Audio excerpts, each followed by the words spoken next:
welcome back to Research Circle. I hope you all are doing well. So, the topic for today's discussion is building healthy learning habits in children. So, we know after a long break, it's normal that children will be less inclined to learn and might be even forgotten something they had learned before the holidays. So, learning the learning to read like a process like mathematics is built up in stages. So this video will cover how your children actually learns to read from the first letter to the first word. So we will also give you a tip on how you can effectively support your children depending on their reading level. So if you are struggling with helping your kid into the learning groove, some of these tips can be very handy for you. So the first one comes here is make learning feel less like a learning and more like a fun.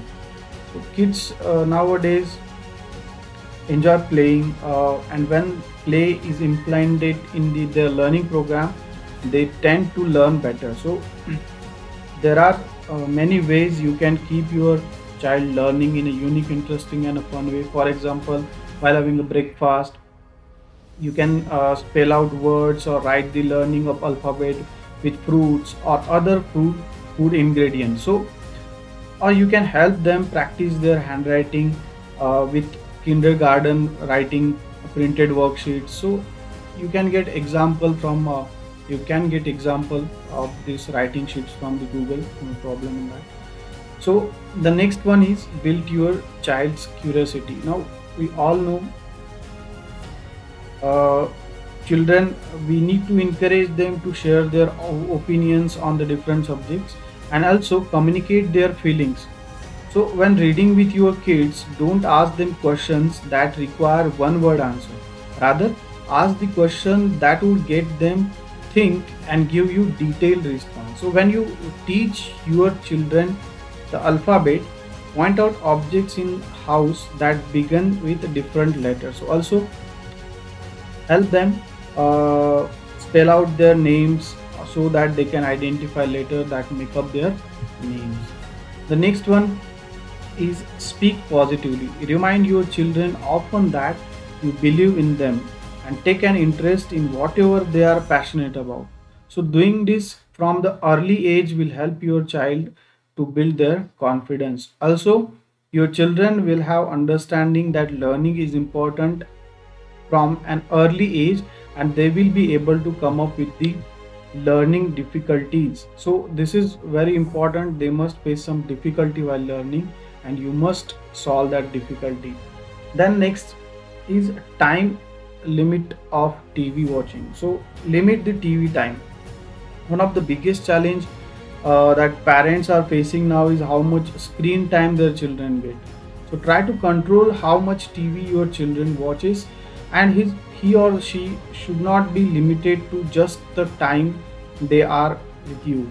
Set a strict time frame for the TV watching and make your children understand that they are only allowed to watch the TV for a period of time. For example, after they have completed their homework, or after they have finished their dinner or lunch.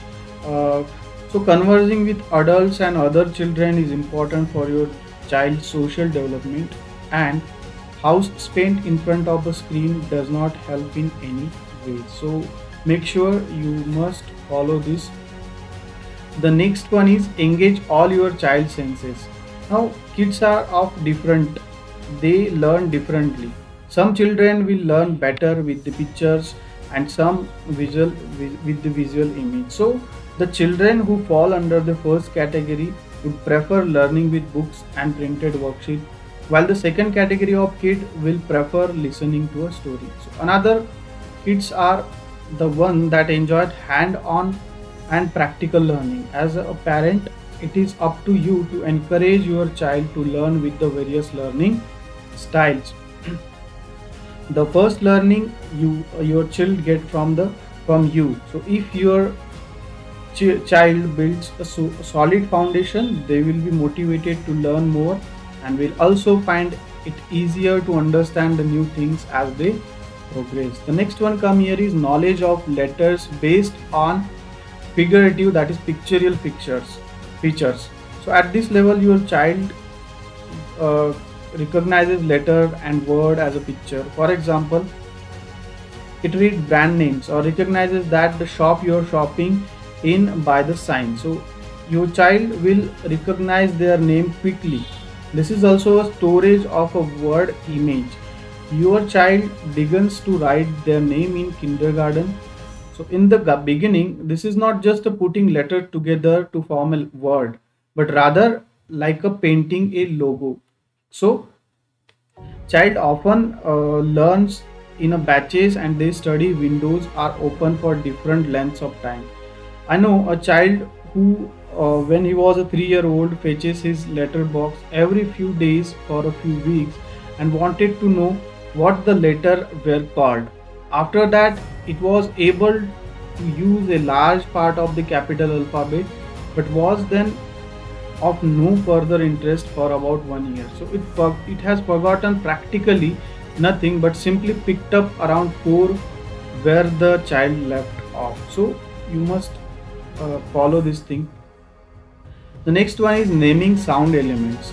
So in this phase, the child learn how to assign sounds to the letter. Sounds to the letter, like a phoneme assignment. Various A phoneme is a sound. So in English language, there are more phonemes than graphemes. For example, an E is pronounced differently depending on where it is in the word. If you want to start with the line material but don't want to tinker yourself, you can also buy the letters. Make sure that there are also lowercase letters in the sentences. This makes sense for around preschool age because the children then come into the contact with similar material in the school. So these 2 points are important. The next one is, how can my child learn letters? So how do I support my child when they want to learn letters? What do I have to consider? You really only have to pay attention to one thing. So pronounce the letters as they sound. You don't need a complex sound table for this. You just pronounce E just like in the word you are talking about. So if you are lazy like most of the people, so use nice prepared material. I recommend the primary school, reading primary school. It's a clear, gets to the point, it's playful, but still if you want a very goal oriented, you shouldn't take announcement that your child will be able to read within a 5 days too seriously. Give them a time they need. It's a good material. So these are some handy tips we have discussed in this video. So while concluding, I would like to say that this is a very crucial time and we have to look to the kids seriously, because it's not about their schooling, it's about their mental stability, about their physical stability. So whatever we have discussed in this particular video will help you in their learning phase, will help you while they grow up. So thank you so much for watching this video. I hope you would like this video. For more information like this, please subscribe to Research Circle channel, share this video and like. Thank you so much once again. Have a good time.